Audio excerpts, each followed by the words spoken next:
Pumunta tayo dito sa motorcycle shop sa AA. Ayan o, dito lang yan sa Las Piñas. Kaya tayo pumarito dahil papalitan natin ng shock itong ating Raider. So, ang shock niya is fully adjustable pero papalitan din natin ito na fully adjustable din pero ibang version na siya. Alright. Ayan. So, habang ikakabit, ipapakita natin. So, gagawin niya ni Ronnie. Ayan si Ronnie o. Sinisimulan na ni Ronnie baklasin yung dating nakakabit. So yung nakakabit dati is parehas lang, halos parehas lang. Ayan o.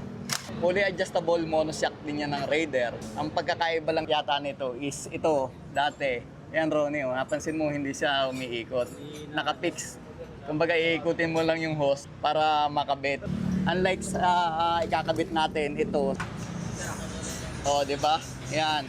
Ronnie, ang pagkakaiba lang yan, ito, yung bagong version, oh, pansinin mo, yan naka-fix, ito naiikot ng 360. Oh, di ba?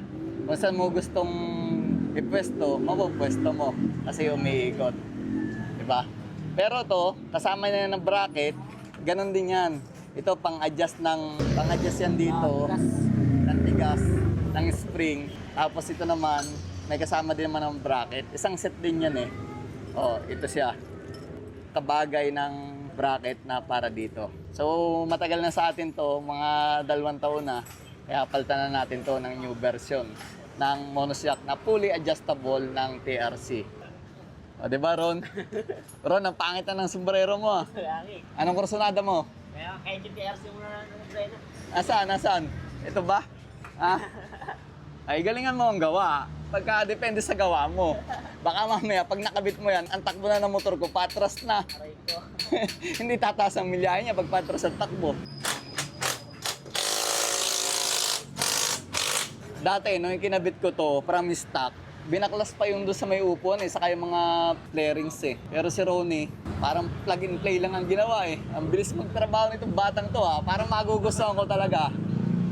Talagang mapapabigay yata itong TRC ko na cup ha. Papalitan ko na yung kanya. Boom! Maganda yung pagkakagawa.